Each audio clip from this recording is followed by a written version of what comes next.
வணக்கம். நீங்கள் இணைந்திருப்பது வடக்கின் குரல் செய்திகளுடன். சுன்னாகத்தில் இடம்பெற்ற வாள்வெட்டு சம்பவத்தில் ஒருவர் படுகாயம். சுன்னாகம் போலீஸ் பிரிவிற்கு உட்பட்ட சபாபதி பிள்ளை வீதியில் இடம்பெற்ற வாள்வெட்டு சம்பவத்தில் ஒருவர் படுகாயமடைந்த நிலையில் சிகிச்சைக்காக யாழ்ப்பாணம் போதனா வைத்தியசாலையில் அனுமதிக்கப்பட்டுள்ளார். தனியாக சென்ற ஒருவர் மீது முச்சக்கர வண்டியில் வந்த மூவர் அடங்கிய குழுவினர் இந்த தாக்குதலை நடாத்திவிட்டு தப்பிச் சென்றுள்ளனர். இந்நிலையில் படுகாயம் அடைந்த நபர் யாழ்ப்பாணம் போதனா வைத்தியசாலையில் சேர்க்கப்பட்டு சிகிச்சை பெற்று வருகின்றார். இது தொடர்பில் சுன்னாக போலீசார் மேலதிக விசாரணைகளை மேற்கொண்டு வருகின்றனர். செம்மணி மனித புதைகுழியில் கண்டெடுக்கப்பட்ட பிற பொருட்களை அடையாளம் காண பொதுமக்களிடம் கோரிக்கை.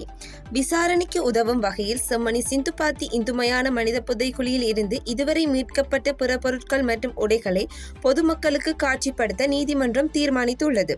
இலங்கையில் மனித எலும்புக்கூடு அகழ்வாய்வு வரலாற்றில் குற்றம் இடம்பெற்ற பிரதேசமாக அடையாளப்படுத்தப்பட்ட வளாகத்தில் பொதுமக்களின் பங்களிப்புடன் இதுபோன்ற அடையாளம் காணும் நடவடிக்கை மேற்கொள்ளப்படுவது இதுவே முதல் முறை என கருதப்படுகிறது.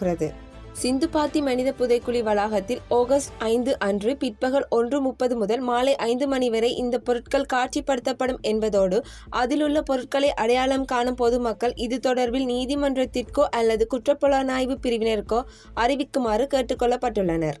குற்றப்புலனாய்வு திணைக்களம் விடுத்த வேண்டுகோளுக்கு அமைய இந்த அனுமதி வழங்கப்பட்டுள்ளதாக நீதிமன்ற கட்டளையில் குறிப்பிடப்பட்டுள்ளது. யாழ்ப்பாணம் நகரம் எனும் பெயரை பெற்ற ஸ்ரீலங்கன் ஏர்லைன்ஸ் விமானம்.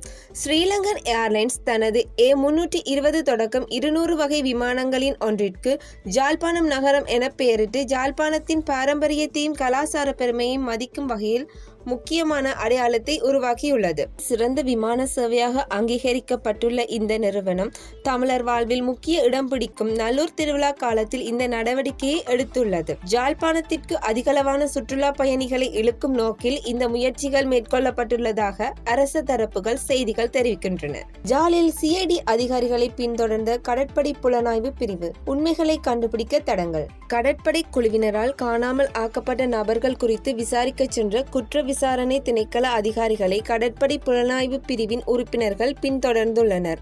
இது தொடர்பில் குற்ற விசாரணை திணைக்கள அதிகாரிகள் நீதிமன்றத்தில் தெரிவித்துள்ளனர். இந்த விவகாரத்தை விசாரிக்க பருத்தித்துறைக்கு விசாரணை அதிகாரிகள் சென்றபோது 2 மோட்டார் சைக்கிளில் 4 பேர் அவர்களை பின்தொடர்ந்துள்ளனர்.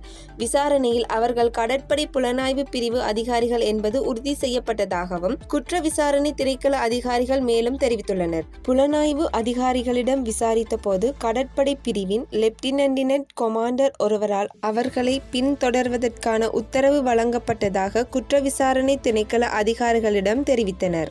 4 பிள்ளைகளின் தந்தைக்கு எமனான காட்டுஜானை. தமிழர் பகுதியில் சம்பவம்.